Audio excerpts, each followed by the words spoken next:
It is the Sports Fix here on Flow FM, and another big week in Speedway action across our country and, in fact, across the globe. And our man, Bruce, his reach is global. Don't worry about that.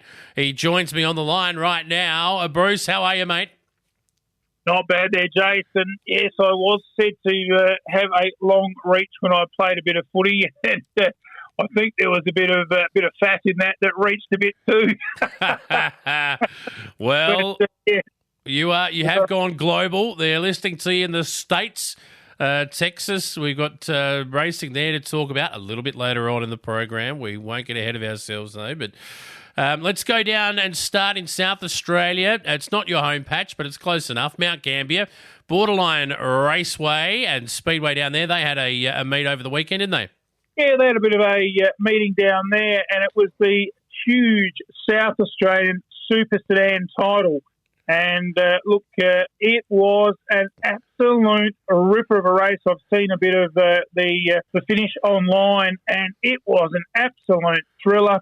And in the end, it was the Australia one in Matty Pascoe who got the job, and he got the job done very well. So Matty Pascoe, the Australia one, is the South Australia one. So a good effort from Matty Pascoe in what was a very entertaining race, and you can see that online.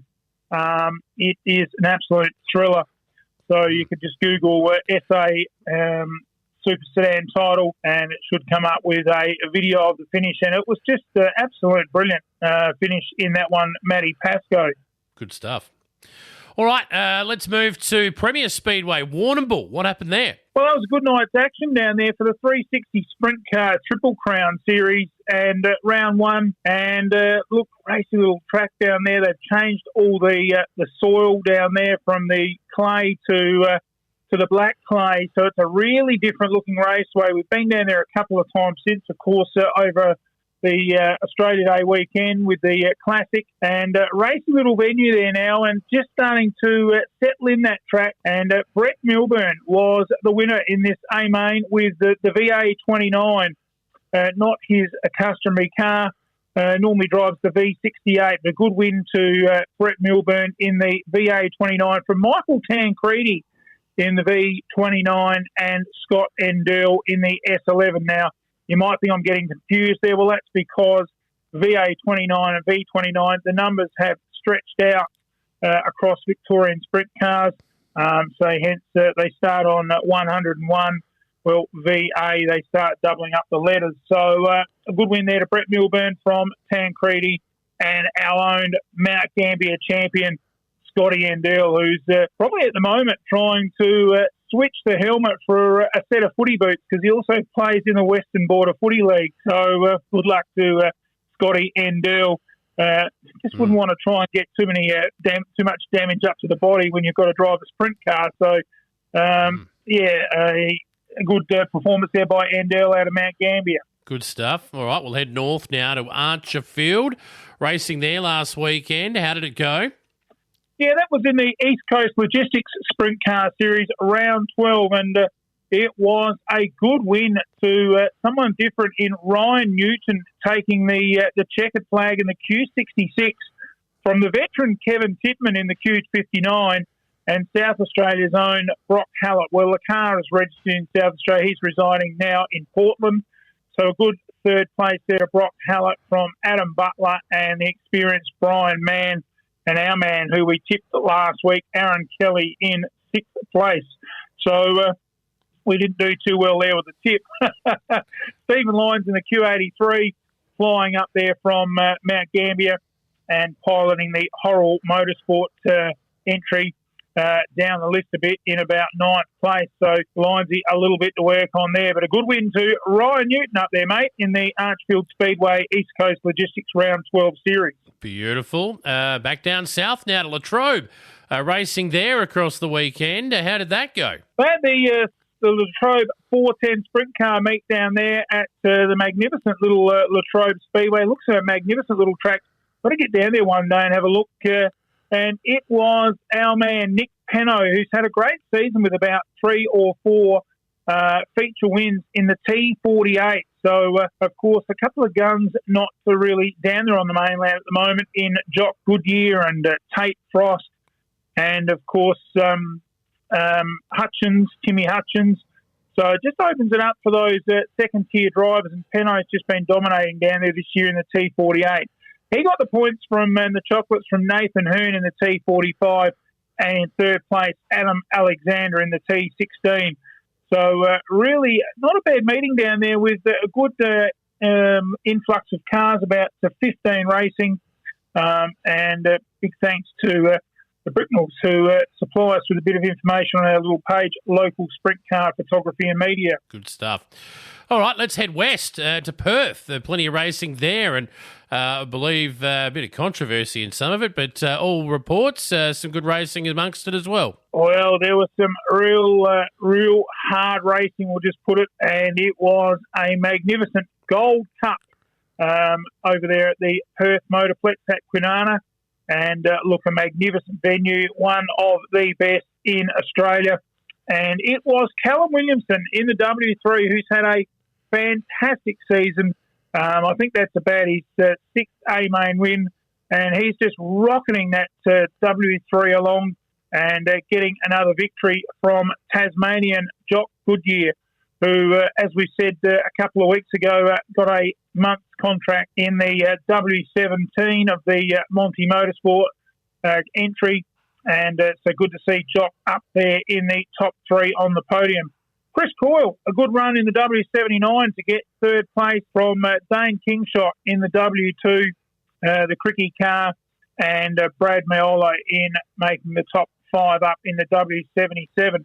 Robbie Farr, for our Robbie Farr fans, flew over there and piloted the second Jason Pride car. Of course, Jason Pride, my lad Lockie does a little bit of media work for him. Great that we can talk and do that from a different state and help him out with his media. So that is a real feather in Lockie's cap. And Robbie Farr in the V14, piloting Pride's second car, didn't have a real good night, had a few issues with the car and finished up in sixth place. But good to run there again by Callum Williamson, who really is dominating WA sprint car racing in 21-22 season. Well, that's it for home shores, but let's head overseas. I mentioned Bruce has gone global. Well, WrestleMania wasn't the only big thing on in Texas this week. They had a very important sprint car meet over there as well, and an Aussie's gone very, very nicely in that race. It was the Devil's Bowl Speedway over there in Texas, the World of Outlaws NOS Energy Drinks Sprint Car Series, and the Duramax Dryden Texas Outlaw Nationals. And look, it was not only just a big heading there to read out, but a big A-main. And our man from Warrnambool in Australia, James McFadden, driving the 83 car, got fourth place. So that is a great result for James McFadden, of course, over there contract driving for I think he's got a good season contract for 12 months over there. So he's got to race so many races, and he is really flying at the minute over there in fourth place. We'll have a look at that leaderboard. It was Brent Marks. I don't know a lot about Brent in the 19 car from Donny Schatz. Well, anyone familiar with sprint car racing in Australia knows about Donny, just an absolute champion in the 15 car. Brian Brown in third, who we've heard a little bit about, has been out into Australia, and James McFadden in fourth with Jacob Allen fifth. Carson Macedo in sixth and Brad Sweet in seventh. So two big names there down the list. So it just shows you on the given night how you've got set up and relating to the track where you can finish on any given race. So good win there in that A-main in the Outlaws to Brent Marks. Well, Bruce, that's a wrap on racing for last week, not just here in Australia, but across the globe as well. What about this week? Only a couple of meets coming up this week as we prepare for all of the Easter racing, but a couple of meets still on this weekend. Yeah, a couple of meetings happening this weekend, one of about 40 to 50 kilometres down the road from Warrnambool at the racing little track, Simpson Speedway. And they've got the A-plus powder coating TCS Round 2 down there. The CNH Trucking Sprint Car Limited Series. It's Round 5. So it should be an absolute belter meeting down there. 34 nominations, which is a magnificent field for Simpson. and made up of predominantly Victorian cars. In fact, made up of Victorian cars. I'm not seeing too many South Aussies in that list. So 34 cars and one New South Wales car entry of Eddie Lumbar.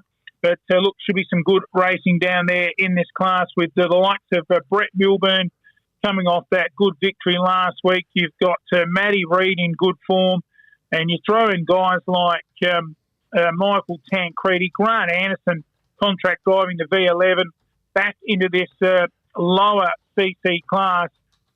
It really does give them, a lot of experience on the track. So, and then you throw in guys like Braden Parr, who's driven a 410. Most of these guys have Dave Donegan, Charles Hunter, and they come back to this class and they really do dominate with their experience. So that should be a good meeting there at Simpson, just down the road from the Warrnambool Speedway.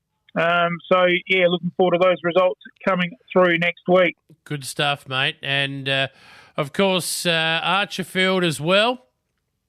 Yeah, Archerfield kicks off again this weekend with the sprint car series up there of the East Coast Logistics. I think it's round, going off the top of my head, about round 13 or 14. So getting well to the back end of the season. 22 cars nominated up there for this one, with some really good drivers in the field in the likes of Luke Oldfield, Callum Walker, who was down for the in the Q33, down for the Sprint Car Classic in January. Aaron Kelly, who we spoke of, has had a great season up there in the Q7. And then you've got Kevin Tipton coming off that podium last week in very good form. And Brian Mann, Brent Kratzman. But one I haven't really seen too much up there this year, the young lad in Randy Morgan. He had a great season last year. This season he's been a little bit quieter. So we look forward to the young lad in the Q54, Randy Morgan. Hopefully he can get a victory for us up there at Archerfield this weekend. Good stuff, mate. All right. Well, there's your racing for this weekend. There's plenty on the calendar coming up over Easter that we'll talk about next week as well. But, mate, for now, that's a wrap on sprint cars, and looking forward to seeing some of the results come through and a big fortnight to come. Yeah, big fortnight to come with the Easter Sprint Car Trail. We'll be heading down there to Avalon and, of course, Mount Gambier and Warrnambool. A real triple header and some big prize money on offer with good racing lists up around the 40 cars. Could be a little bit fresher down there too, Jason. So might have to pack the woolen jumper, but certainly the action will be hot over the Easter Sprint Car weekend, and can't wait for that in just over a week's time. Beautiful, mate. Well, we'll leave it there today. Look forward to chatting to you on Friday as well to talk River Murray football and previewing, what did we, round 3 of matches there. That'll be part of the Flow Friday night sports show. Bruce, we'll talk to you then, mate. We will. We'll catch all those Speedway fans next week.